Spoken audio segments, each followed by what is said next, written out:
What if I told you the most shocking win in recent WNBA history came from a team missing their biggest star, abandoned by their own veteran leader, and written off by literally every sports analyst in America? The Indiana Fever just did the impossible, snatching the Commissioner's Cup out of the hands of the dominant Minnesota Lynx in their own building, all without Caitlin Clark on the court. But this win was about so much more than basketball. It was about locker room chaos, adversity, betrayal, and a viral 6-word message from Clark herself that rattled the entire league. Let's pull back the curtain on the wildest game of the year, because what really happened behind the scenes will blow your mind. Picture this: the Indiana Fever walking into Minnesota's Target Center for their first ever Commissioner's Cup final. Not just underdogs, dead in the water if you listen to the talking heads. Their superstar Caitlin Clark out for the 3rd straight game, nursing a groin injury. Their rotation? Gutted. Their chemistry? Hanging by a thread. National media and Vegas both wrote their obituary before the opening tip. And yet, even with the world doubting them, the Fever huddled in the tunnel, looked each other in the eye, and whispered what nobody else dared say. Why not us? Let's be real. This isn't just any missing player. Caitlin Clark is the headline, the engine, the reason fans packed arenas all season. But this time, she was stuck on the bench, forced to watch. Clark's injury wasn't just a physical setback, it sent shockwaves through the locker room. Cameras caught her at shoot-around, stoic but frustrated, hiding a limp that just wouldn't heal. Coaches were cagey in press conferences. Fans and journalists speculated endlessly. Was she rushing back? Was the team hiding something? The uncertainty weighed on everyone. Inside the locker room, you could cut the tension with a knife. For a young team, losing their leader, especially in the franchise's biggest game ever, felt like a death sentence. But if Clark's absence was a blow, what happened next nearly tore the Fever apart. First, key forward Dantas was unavailable, off playing international ball, a hole in the roster nobody could fill. And then came the bombshell. Dwana Bonner, a veteran brought in to provide stability and leadership, walked out on her team. After just 9 games, frustrated with her role and minutes, Bonner demanded out, and the Fever were forced to waive her just days before the final. It wasn't just a personnel loss. It was an emotional punch to the gut. The message? If things aren't going your way, just bail. What were the rookies supposed to learn from that? Suddenly, the Fever had lost both their floor leader and their locker room sage. A team built for growth was now built on sand. To make things worse, the Fever were up against a juggernaut. The Minnesota Lynx weren't just good. They were crushing the league. A 14-1 record, defending champions, playing at home, with MVP frontrunner Nafisa Collier leading the charge. The Target Center was rocking, a sold-out crowd ready to watch Indiana get humiliated. Las Vegas didn't just predict a loss. They gave the Fever a 14-point underdog line. That's not an upset. It's a funeral. Analysts on ESPN barely bothered to preview the game. Social media? Ruthless. Fans joked that the Fever were there just to collect a participation ribbon. As if that wasn't enough, Indiana came into the Cup final in total free fall. They'd lost 3 of their last 5 games, often blowing huge leads and collapsing in the 4th. Without Clark, their once beautiful ball movement froze up. Possession stalled, guards forced up wild shots, and the offense lost all rhythm. Instead of team first, it was every player for herself. You could see it on Aaliyah Boston's face. Frustration, confusion, isolation. Even their coach admitted,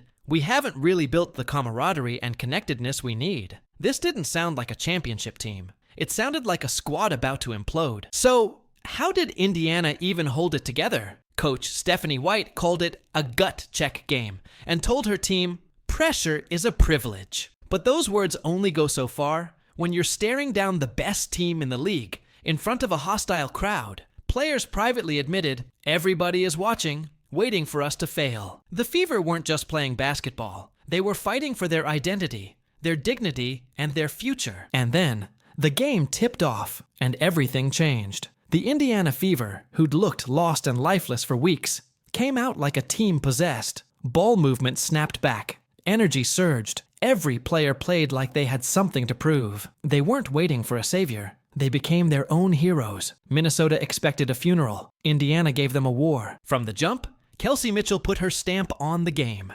attacking the rim, hitting big threes, and refusing to let the Lynx set the tone. Mitchell's quick trigger and fearless drives kept Minnesota off balance. She didn't force anything. She just played her game, elevating everyone around her. Her leadership, so often overshadowed by Clark, became impossible to ignore. When Indiana needed a bucket, Mitchell delivered. When they needed composure, she settled them down. Her message was clear. This is my team too. Then came Aaliyah Boston's moment. For weeks, she'd been starved for touches, boxed out by defensive schemes that dared anyone else to beat them. But in the cup final, she finally got the ball where she wanted, deep in the post, ready to attack. Boston went to work, bulldozing her way to a double-double. 12 points, 11 rebounds, 6 assists. Her matchup with Napheesa Collier was the battle everyone wanted, and Boston didn't blink. With each possession, you could see her confidence returning. Teammates started looking for her. The Fever rediscovered their identity,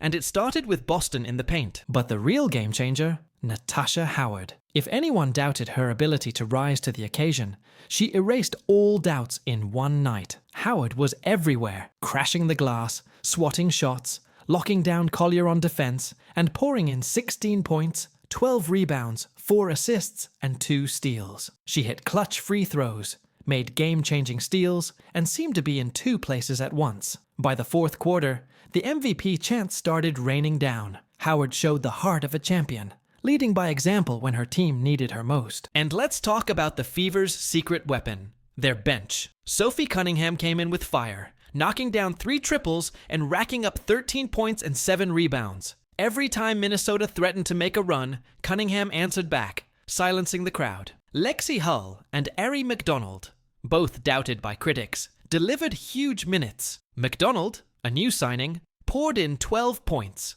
sparking the team when they needed it most. Suddenly, the Fever looked deep. The pressure didn't just fall on 1 or 2 shoulders, it was a true team effort. Midway through the fourth, the Lynx finally made their push.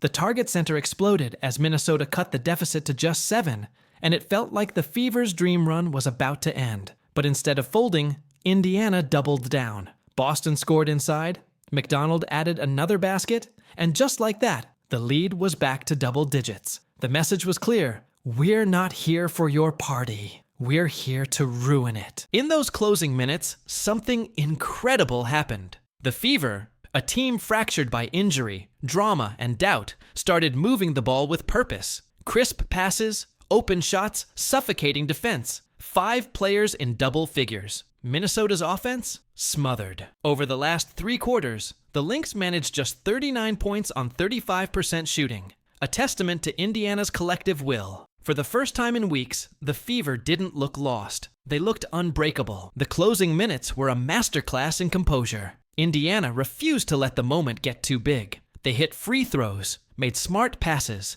and ran out the clock. Minnesota was left chasing shadows. Final score, 74-59. The crowd, once deafening, fell silent. The underdogs had done the impossible. Back in the locker room, the energy was pure electricity. Clark, still on the sideline, was the first to celebrate, hugging teammates, shouting encouragement, acting as chief hype woman. ESPN scrambled to rewrite their pre-scheduled Lynx Dominate Fever headline, stunned by the outcome. Teammates wept, laughed, and poured water over each other. The message was clear. This wasn't just a trophy. It was validation. Vindication for every doubt, every injury, every betrayal. But then, the moment that went viral. Cameras caught Clark during the celebration, Commissioner's Cup trophy in hand, as she said the 6 words that summed up everything.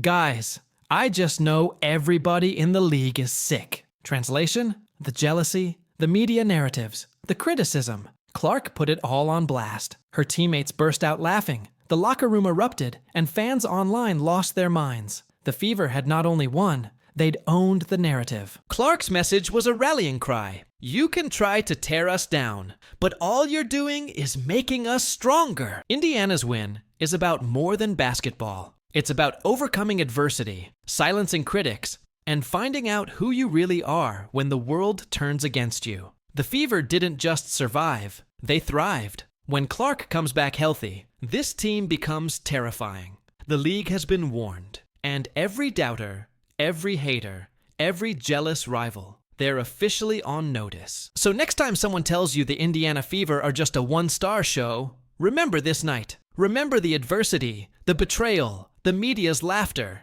and remember how a group of underdogs pulled together and shocked the basketball world. If you've got the fever, comment below and let us know how you celebrated. Don't forget to like, subscribe, and turn on notifications. Because if this is what Indiana can do with their backs against the wall, you won't want to miss what happens next.